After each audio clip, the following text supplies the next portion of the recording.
আমি আজকে রান্না করব ডিমের কারি। যা রান্না করতে লাগবে ডিম এবং 4-5টা আলু। বাটিতে নিয়ে নিব হাফ কাপ পরিমাণ পেঁয়াজ, 4-5টা কাঁচামরিচের কুচি। তারপরে 4টা ডিম ভেঙে ভালো মতো ফেটিয়ে নেব। ফেটিয়ে নিয়ে একটা ফ্রাই প্যানে দিব 1 কাপ পরিমাণ তেল।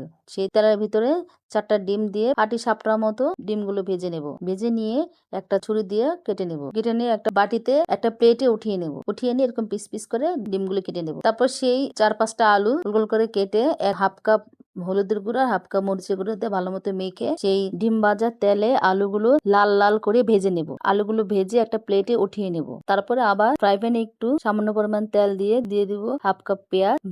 পেঁয়াজ দেওয়ার পরে নেড়ে চেড়ে দিয়ে দিব গরম মশলা, 2টা দারচিনি, 2টা এলাচ দিয়ে একটু ভেজে নেব। তারপরে দিয়ে দিব সেই পেঁয়াজে দিয়ে দিব 1 চামচ পরিমাণ আদা রসুন বাটা, আধা চামচ জিরা বাটা, আর 1 চামচ মরিচ বাটা দিয়ে একটু পানি দিয়ে কষিয়ে নেব যাতে মশলার কাঁচা গন্ধ চলে যায়। তারপর দিয়ে দেব 1 চামচ হলুদের গুঁড়া, আধা চামচ মরিচের গুঁড়া, 1 চামচ লবণ এবং টমেটোর সস দিয়ে নেড়ে চেড়ে দিয়ে একটু লবণ দিয়ে কষিয়ে নেব। তারপরে কষানো হয়ে গেলে তারপর দিয়ে দেব ভেজে রাখা আলু আর দিয়ে দেব ভেজে রাখা ডিম। তারপর উপরে ছড়িয়ে দেব গরম মশলার গুঁড়া। হয়ে গেল ডিমের কারি, যা গরম ভাত দিয়ে খেতে অনেক মজা। আমার রেসিপিটা ভালো লাগলে লাইক, শেয়ার, কমেন্ট করে যাবেন। আর আমার আসমাস কিচেন ইউটিউব চ্যানেলটি এই ভিডিও ডেসক্রিপশনে দেওয়া আছে। যদি সম্ভব হয় তাহলে সাবস্ক্রাইব করে দিয়ে আসবেন।